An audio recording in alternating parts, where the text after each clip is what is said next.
नमस्कार, मैं हूं नरेश और आप देख रहे हैं मंगलमय चैनल पर संस्था समाचार कार्यक्रम। जी हां, संत आशाराम जी बापू को लेकर आज न जाने कितनी ही बातों को उछाला जा रहा है। संत आशाराम जी बापू के द्वारा नारी उत्थान कार्यक्रम के लिए खोले गए महिला उत्थान आश्रमों में भी कितने ही लांछनों की बौछार आज मीडिया चैनलों के द्वारा कर दी गई। उस महिला आश्रमों को कितने ही गलत तरीके से समाज के सामने पेश किया गया, परंतु क्या थी वास्तविकता? क्या वास्तव में वहाँ की महिलाओं द्वारा ऐसा कुछ कृत्य होता था? हमने जानने का प्रयास किया वहाँ पर, तो ये पता लगा कि गुजरात महिला आयोग द्वारा भी महिला आश्रम में जांच हो चुकी है और महिला आयोग की श्री लीला बहन अंकोलिया ने भी ये बात बताई है कि वहाँ पर ऐसी कोई भी परिस्थिति नहीं है। वहाँ की बहनों द्वारा ध्यान, भजन, संयम और सदाचार की ही उन्नति की शिक्षाएं दी जाती हैं। तो એવું કઈ અમને જાણવા મળ્યું નથી। બહેનોને બધી રીતે અમે પૂછ્યું છે, ઘણા બધા પ્રશ્નો પૂછ્યા હતા, પણ બહેનો એવું કઈ કોઈ કહેવા અમને તૈયાર થઈ નથી। जी हाँ, क्या होता है वहाँ पर और क्या क्या सेवाएं की जाती हैं और किस प्रकार से महिलाओं का उत्थान का कार्यक्रम होता है, हमने जानने का प्रयास किया। एक रिपोर्ट। मेरा नाम आशा जायसवाल, मैं संत श्री आशाराम जी बापू से वर्षों से जुड़ी हुई हूँ। बापूजी की शरण में आने से पहले मैं जब भी शबरी, मीरा, गार्गी की गाथाएं सुनती, मेरे मन में यही प्रश्न उठता था कि मुझे ऐसी शांति, आनंद, आत्मा परमात्मा का ज्ञान कैसे मिलेगा। कोई रास्ता नहीं दिखता था। जब मैं बापूजी के अहमदाबाद के सती अनसुईया आश्रम में आई, वहाँ का सात्विक वातावरण, बहनों की निष्काम सेवा के बाद जब ध्यान का सात्विक वातावरण देखकर मुझे बहुत शांति मिली।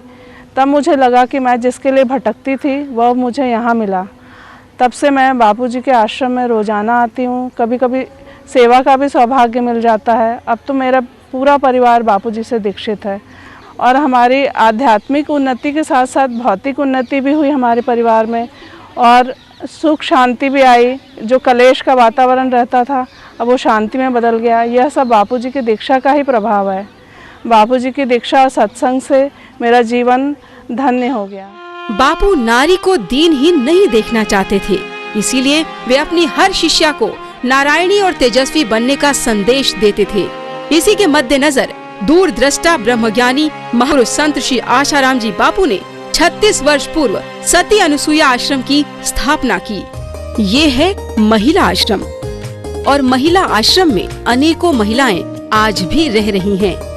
आइए देखते हैं ये बहनें इस आश्रम में कैसे रहती हैं, इनकी दिनचर्या क्या होती है, इस आश्रम में रहकर कैसा महसूस करती हैं। हरिओम, मेरा नाम रेखा है। मैं मध्य प्रदेश की रहने वाली हूँ। मैंने एमसीए की टेक्निकल पढ़ाई भी करके देख ली, जॉब भी करके देख लिया, लेकिन मुझे वो शांति का अनुभव नहीं हुआ जिसकी मुझे तलाश थी। मैंने बापूजी के सत्संग में गार्गी, मदालसा, मीरा जैसी दिव्य नारियों के बारे में सुना था और मैंने पौराणिक सीरियल्स में देखा भी था कि कैसे वो आश्रम में रहते थे, गुरु के आश्रम में रहते थे, उनकी सेवा करते थे। ये सब देख के मेरे मन में हमेशा ये सवाल उठता था कि क्या यहाँ कोई ऐसा स्थान मिल जाएगा कि मैं संसार के आपाधापी से दूर हो करके उस स्थान पर सेवा साधना करके आत्मज्ञान को पा सकूं। मेरी तलाश जारी रही। अचानक सुयोग बना कि मैं अहमदाबाद में आई। यहाँ पर शिविर भरने के लिए आई तो महिला आश्रम में मेरा रुकना हुआ। महिला आश्रम में मैंने बहनों की सुनियोजित दिनचर्या देखी, परस्पर भावयंतु की भावना से भरी सेवा देखी, त्रिकाल संध्या, जप, मौन, अनुष्ठान, ये सब मैंने देखा तो मुझे लगा कि जिसकी मुझे तलाश थी वो जगह मुझे मिल गई है और मैंने यहीं पर अपना सारा जीवन व्यतीत करने का निश्चय कर लिया। मेरे माता पिता भी मेरे इस निश्चय से बहुत प्रसन्न हुए और मैं 5 सालों से महिला आश्रम में रह रही हूँ। हमारी महिला आश्रम एक पवित्र साधना स्थली है। यहाँ पर रहने से मन के भाव बदल जाते हैं, मन के विचार बदल जाते हैं। आज के मॉडर्न ज़माने में लड़कियों को जहाँ फैशन करके भी जो सुख आनंद नहीं मिलता है वो हमें यहाँ के संयमी और सादगी भरे जीवन से मिलता है। मैं तो बापूजी को हज़ारों बार धन्यवाद दूंगी कि उन्होंने हम महिलाओं के उत्थान के लिए महिला आश्रम का गठन किया। हरिओम, मेरा नाम सीता है। मैं छत्तीसगढ़ रायपुर की रहने वाली हूँ।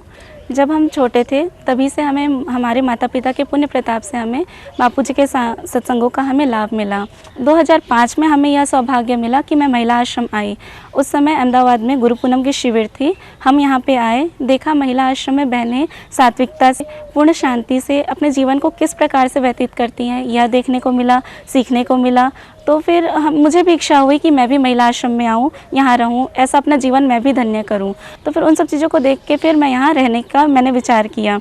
पूज्य बापूजी का अनुशासन एवं पूज्य मैया का स्नेह एवं यहाँ की बहनों का प्यार पाकर मुझे ऐसा कभी नहीं लगा कि मैं अपने घर से दूर हूँ, या मुझे अपने घर की तरह ही लगता है।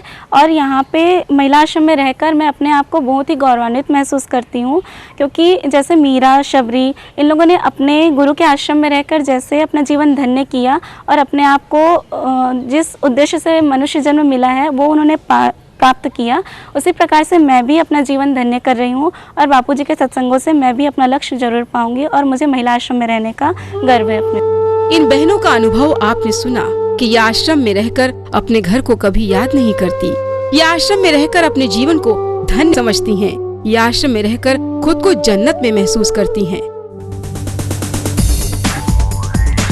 लेकिन आजकल ऐसा देखा व सुना जा रहा है कि कुछ लोग महिलाओं को भोग्य की वस्तु समझते हैं, इसीलिए बलात्कार जैसे किस्से आम हो चले हैं। लेकिन इससे अलग बापू अपनी सभी शिष्याओं को हर परिस्थिति का मजबूती से सामना करने का संदेश देते हैं।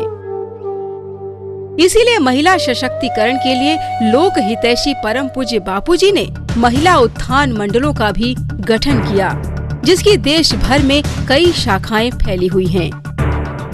बापूजी की इस सिंह गर्जना से कितनी ही माताओं बहनों को निर्भयता, आत्मबल, स्वाभिमान से जीने का संबल मिला। बहू बेटियों को कॉल सेंटर वाले थोड़ा कोसते थे। दिल्ली की बात है, मेरे पास बात आई। वो कामकाज तो बहू बेटियां बेचारी करती है, लेकिन नाइट ड्यूटी में उनका जो भी बॉस हो या मैनेजर हो या और मैनेजर हो, 2-3 चैनल हो, वो सुंदर कोई लड़की हो बहू बेटी, तो वो उसके काम में आए तो उसकी नौकरी पक्की, नहीं तो उसके साथ वाइन पिए, नहीं तो वो क्या करता, सिगरेट पी के उसको टच करे और दूसरी लड़कियां उसकी चमची, उसकी मजाक उड़ाए, हरेसमेंट करे। मेरे तक बात आई, मैं क्या, देखो विदेशी कंपनी का मैनेजर हो चाहे भारत का हो, बहू बेटियों की बेचारी की मजबूरी है, इसलिए काम धंधा नौकरी करती हैं। अगर उनके शील और उनकी इज्जत आबरू से छेड़खानी होगी तो मेरा महिला संगठन और महिला आश्रम और महिला जागृति मंडल उनकी धूल निकाल देंगे। उसके बाद खबर आई कि अब धड़कनें उनकी बढ़ जाती है अगर कोई ऐसी कोशिश करे तो। आपको पता है रावण के पास कितना बल था, और ये भारत की दशरथ की नौबधु कितना भी जोर जुलम करने की कोशिश की और एक दिन रख दिया, रावण आगे तक नहीं आ सकता था। हमारी भारतीय संस्कृति है। यत्र नारी पूजनते तत्र रमनते देवता। माया सुन लेना, जहाँ नारी का आदर सम्मान होता है वहाँ देवत्व होता है। मेरा नाम मधु है, मैं सीके IICT कंपनी में जॉब करती हूँ। आजकल का माहौल तो आप सब जानते ही हैं कि आज लड़कियाँ कोई पब्लिक प्लेस पे जाती हैं, कहीं स्कूल कॉलेज में जाती हैं, तो कोई ना बुरी नज़र से देखने वाला उन पर होता ही है। आज के इस वेस्टर्न माहौल में गंदे विचारों से अपने मन को रोकना, अपने आप को सुरक्षित रखना बहुत मुश्किल पड़ जाता है। ये मेरा अपना अनुभव है कि बापू से दीक्षा लेने से पहले, उनके सत्संग में आने से पहले मेरा जीवन कितना रॉक एंड रोल था। मुझे नहीं पता था कि संयम और सदाचार क्या होते हैं, चरित्र की पवित्रता और भारतीय संस्कृति की महानता के बारे में कुछ नहीं पता था। लेकिन बापू के सत्संग में आने के बाद आज संयम और सदाचार के बारे में ही पता चलता है। आज भारत की संस्कृति की महानता के बारे में पता चलता है। बापू जी के वचनों से मेरे जीवन में इतना आत्मबल और मनोबल आ गया है।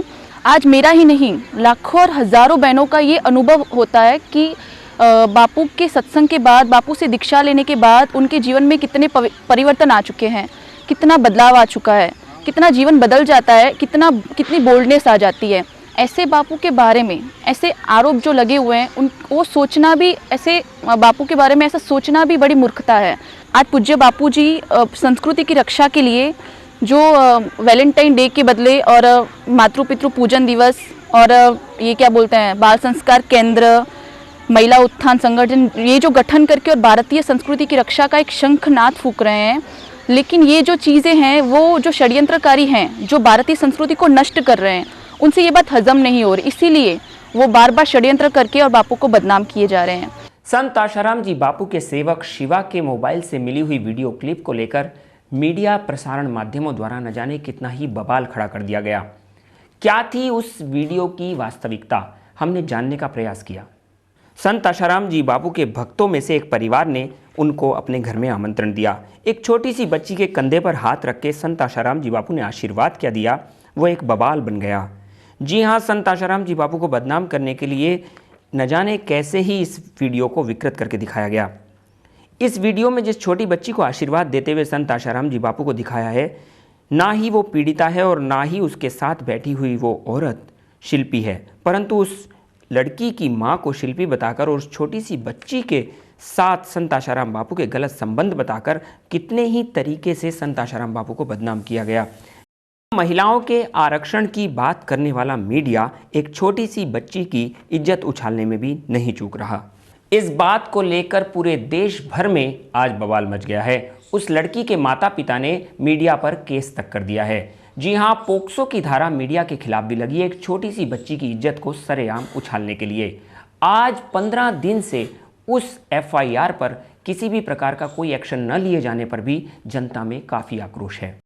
सूरत केस में जहां सूरत की एक लड़की द्वारा नारायण साईं जी के ऊपर एक इल्ज़ाम लगाया हुआ है, वहीं उसी केस में नारायण साईं जी को 9 दिन की जुडिशियल कस्टडी में भेजा है। पुलिस ने 5वीं बार नारायण साईं के रिमांड की मांग करी, परंतु उसे कोर्ट ने नकारते हुए नारायण साईं को अभी न्यायिक हिरासत में रखा हुआ है। संत आशाराम जी बापू और नारायण साईं का मामला अभी कोर्ट में विचाराधीन है। जल्द ही दूध का दूध और पानी का पानी हो जाएगा, जनता के सामने सच तो आएगा ही।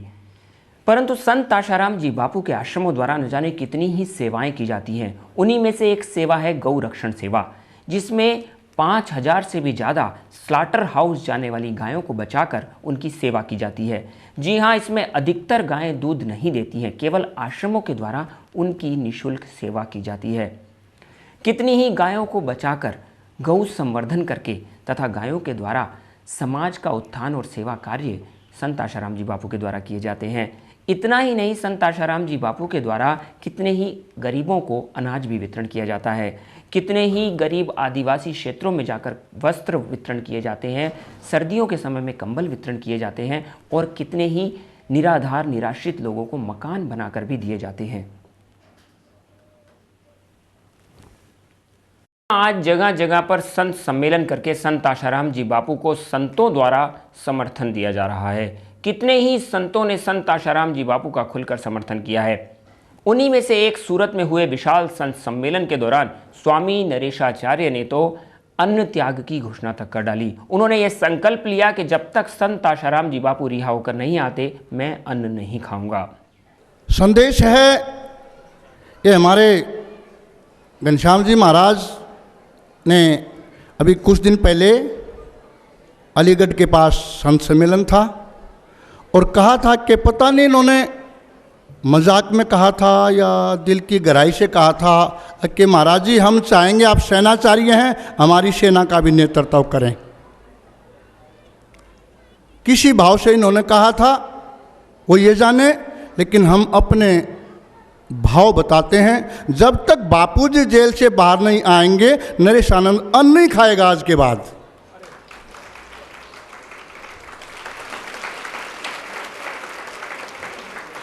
आज से ही मेरा अनवर्त है और सभी संतों के मौजूद और भगवान बापू व्यासपीठ पर विराजमान होते थे, उनके समक्ष वचन कहा है और आज मेरे को ऐसा दिख रहा है जैसे कि बगैर दूल्हे की बारात।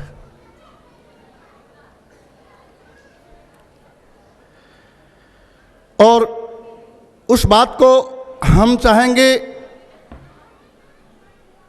चाहे हमने अपना कौन सा भी बल प्रयोग करना पड़े, इन दुराचारियों को, इन दुष्टों को दलने के लिए हम वही बल प्रयोग करेंगे और पीछे नहीं हटेंगे जब तक बापूजी बाहर नहीं आएंगे, और उन्हीं के हाथ से हम अपना अनवरत खत्म करेंगे जब बापूजी सामने होंगे।